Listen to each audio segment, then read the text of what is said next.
le climat, c'est du commun, au même titre que les ressources naturelles, mais les ressources génétiques également. Et donc, de ce fait-là, ça va.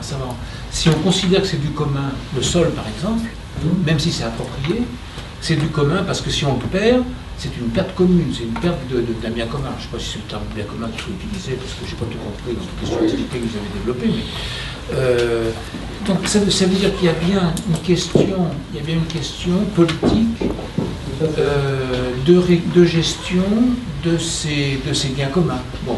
Et on ne peut pas accepter le brevetage du vivant parce qu'on s'approprie quelque chose qui est complètement du commun. Et à ce titre-là, je pense que c'est un discours qui peut passer quand même. Et c'est quand vous dites on revient vers le commun, etc., parce que je crois que ces questions-là, on est dans un tel merdier actuellement de perte de ressources, de dysfonctionnement, que d'une certaine manière, il y a une prise de conscience que ces questions-là, il faut les prendre en considération comme étant du bien commun. Enfin, en tout cas, à prendre en considération au niveau politique. Et c'est plutôt positif, même si le mouvement général fait qu'il y a des forces économiques qui font que ça chamboule un peu cette dynamique-là également. Le premier travail qu'on avait fait avant même d'avoir créé l'association, c'était un travail sur un cahier de propositions, justement, sur les questions de politique foncière et de réforme agraire, dans laquelle un des arguments centraux était de dire qu'il y avait, dans toutes les questions de la terre, il y avait toujours une partie de commun dans tout ce qui était la terre et le foncier. Et donc ça, c'était au début des années 2000, et c'est quelque chose qu'on avait discuté lors des ateliers des forums sociaux mondiaux à Porto Alegre les 3 premières années, et c'est donc, ça a été le début de la dynamique de création du réseau qui maintenant travaille avec Acter. Et il y a également des gens qui travaillent avec la question de la gouvernance des forêts, ici autour de la table. En particulier ma voisine ici, et entre autres sur les questions de foresterie communautaire, de gestion des forêts, et puis j'en oublie certainement beaucoup, mais je veux dire qu'il ne faut pas... On peut aussi passer d'un niveau de réflexion très philosophique à un niveau très pratique, d'analyse de comment les choses se font, ce que vous disiez, comment est-ce qu'on reconstruit au travers des luttes, au travers de propositions politiques, une façon différente de gérer cette partie de bien commun. Et la question, on a eu 2 réunions thématiques antérieures. Il y en a une qu'on a fait avec Étienne Leroy, où il avait présenté son livre « La terre de l'autre », qui est en fait un livre sur les communs, largement. Et donc c'est en ligne là, sur notre site, vous pouvez regarder. On a également eu une des premières réunions thématiques qu'on avait faites, c'est avec Monique Chemillier-Gendreau, sur la question du droit international et de la façon de gérer les biens publics mondiaux, de gérer les questions internationales. Et ça a été une conférence aussi extrêmement fondatrice. Une des interrogations est la transmission et l'installation et la transmission des jeunes. Moi, je viens de transmettre mon exploitation et ma ferme.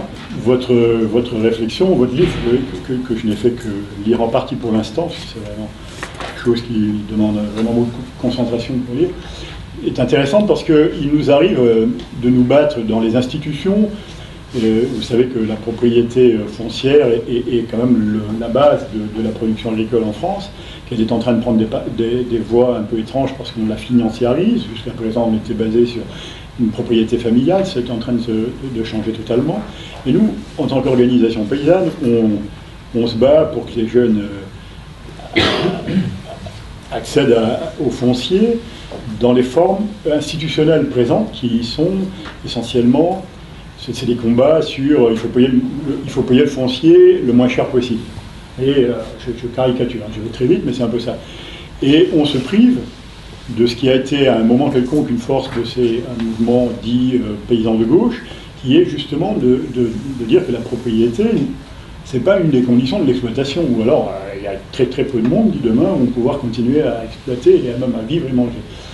Et je pense que la séduction, puisqu'on parlait de séduction, de ce terme-là, alors moi on verra si on continue à s'appuyer sur ce terme-là, mais vient de là, en partie pour nous, c'est ça, c'est que on voit que politiquement on peut penser autrement. Et probablement, mais alors là c'est plus à titre personnel, probablement que la séduction vient aussi du fait je le dis comme ça, c'est que c'est peut-être pas si loin le temps où cette propriété était autre chose que ce qu'elle est aujourd'hui. En tout cas, dans le milieu où moi j'ai travaillé, c'était pas très loin. Il y avait encore des gens qui étaient capables de dire ce que vous releviez à propos des Indiens de Cochabamba. Oui, ils étaient capables de dire, parce qu'ils le pensaient, qu'on leur avait volé des terres qui n'étaient pas à eux.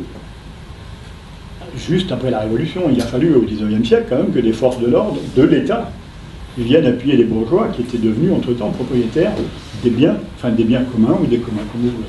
Donc c'est pas si loin que ça. C'est quelque chose qui est quand même assez familier, aussi étrange que ça puisse paraître, cette conception très bouclée de la propriété. Là, elle a été divisée il n'y a pas si longtemps que ça. Même le droit de chasse aujourd'hui, enfin, vous ne pouvez pas rentrer dans le détail, mais vous savez très bien que si on regarde les choses en bas, le droit de propriété n'est pas aussi inaliénable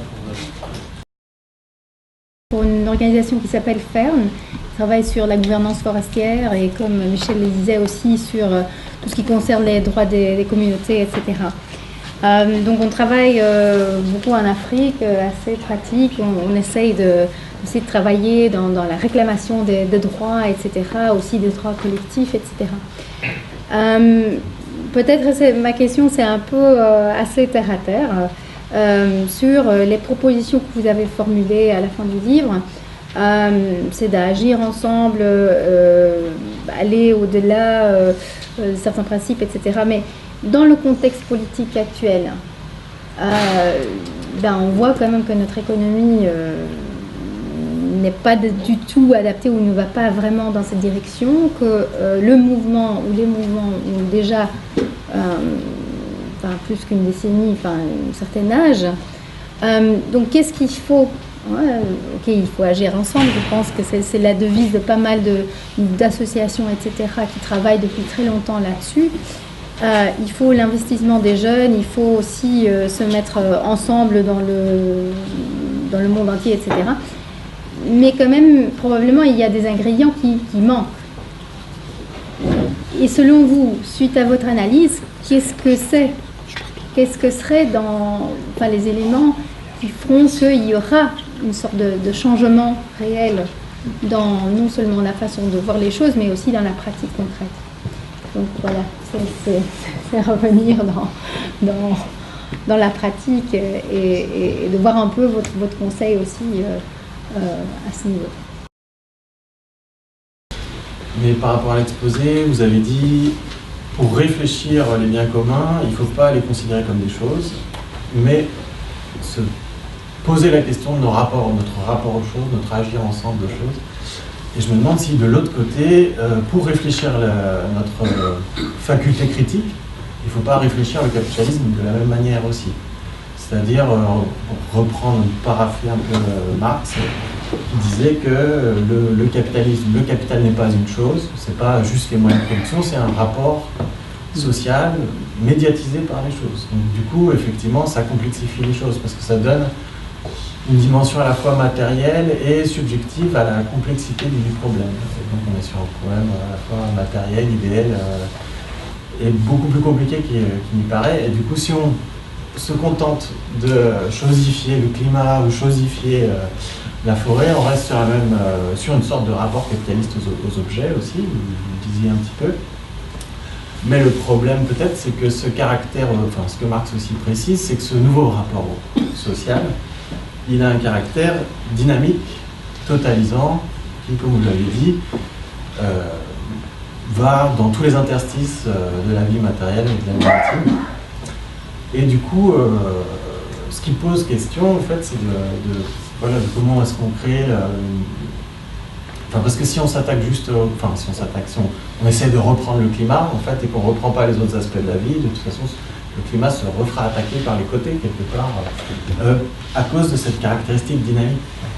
Et du coup, il y a aussi, je pense, un effort à faire, à se dire le problème, c'est pas le néolibéralisme est la forme pure du capitalisme, certainement, le prolongement, mais c'est les rapports sociaux capitalistes en soi, et que ce soit leur forme keynésienne ou leur forme récente, qui sont un peu plus illustratives de la compétition généralisée. Et pour revenir à Terre de Liens, justement, où nous on essaye de racheter communément les terres pour faire en sorte que des jeunes producteurs puissent cultiver dans ce qui nous apparaît être une logique de bien commun, donc dans l'agriculture biologique, paysanne, etc.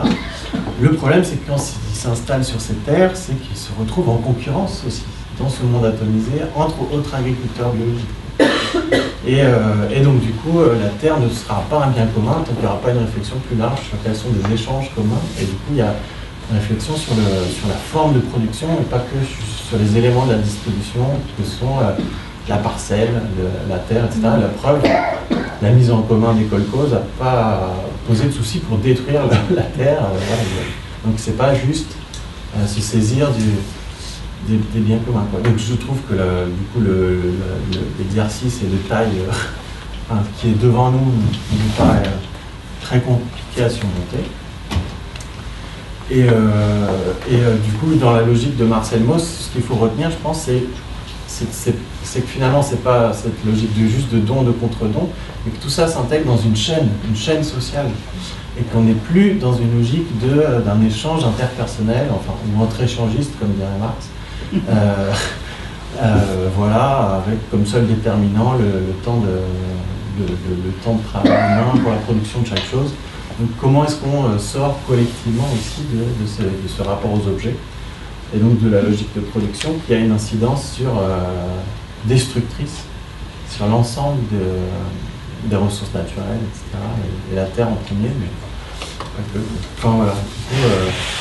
C'est pour ça que j'ai l'impression que nous, le travail qu'on fait à Terre de Liens, c'est une première étape, mais qu'il y a encore une étape voilà, qui, en termes, enfin, sur les logiques même de comment on s'échange les choses, est-ce qu'on doit se les échanger?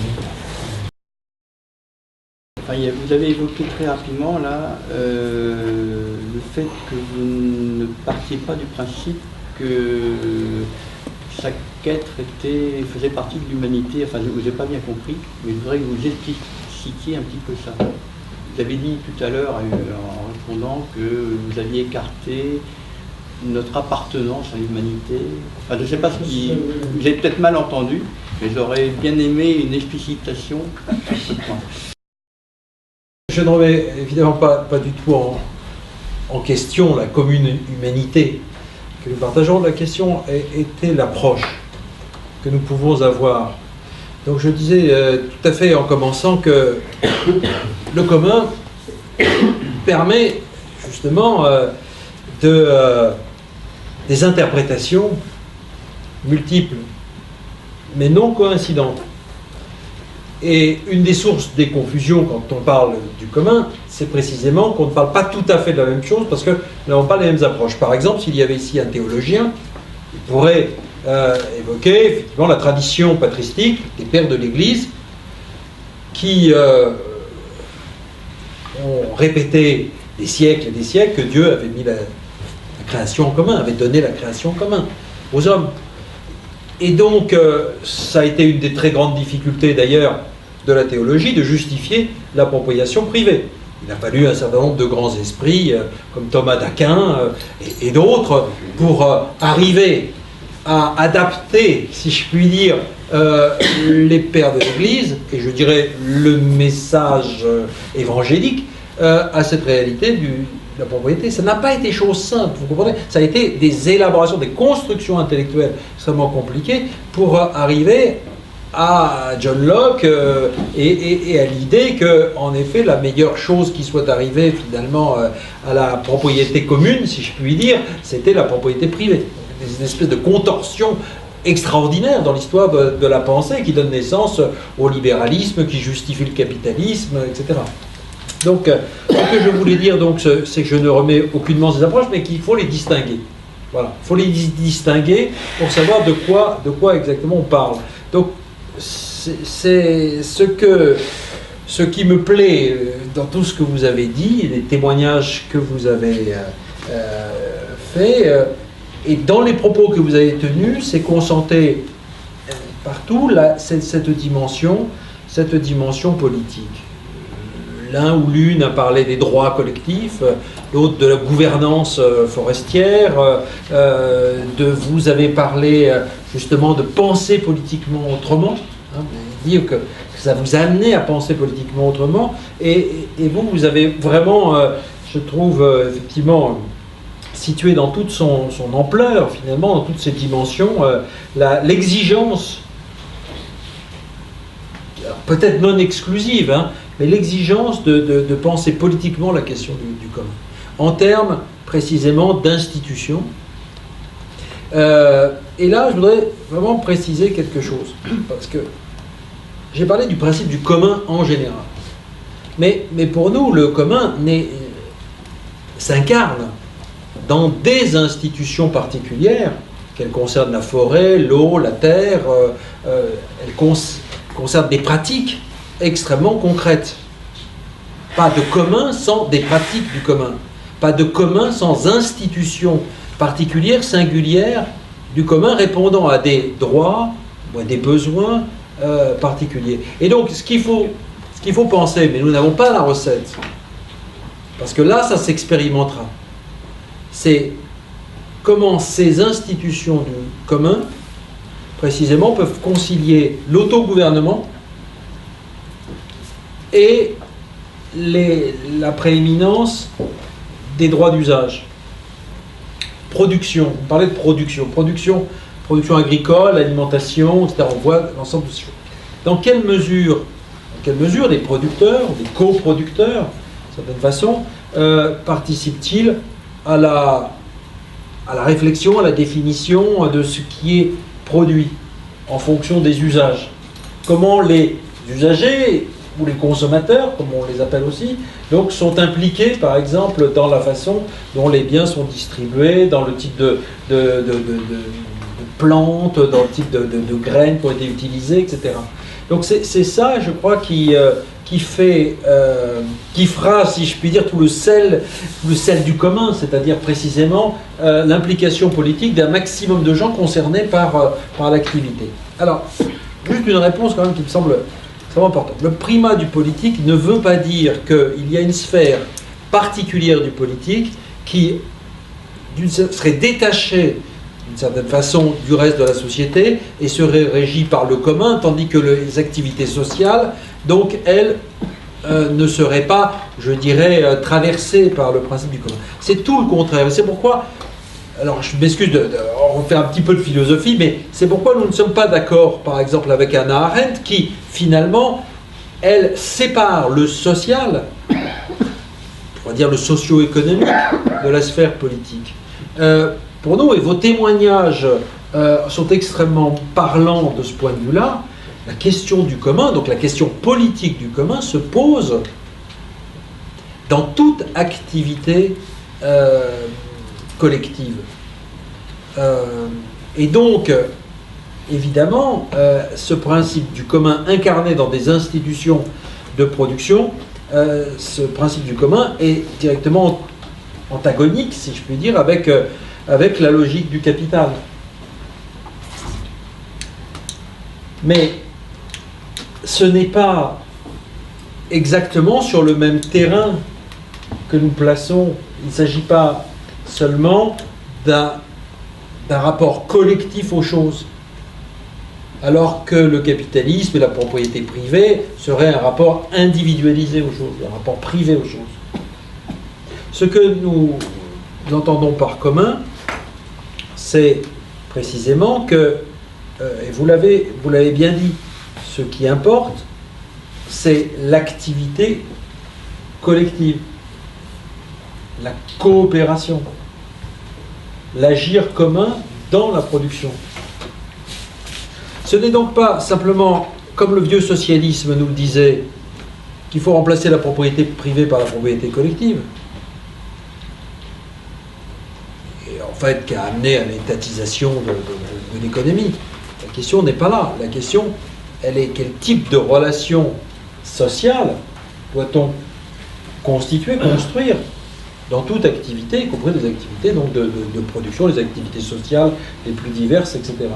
Donc je suis tout à fait d'accord avec ce que vous avez dit, c'est-à-dire que la question qui est impliquée par le commun, c'est le rapport aux objets. D'où notre questionnement sur ce que j'ai appelé la réification, au sens vraiment de rapport aux choses.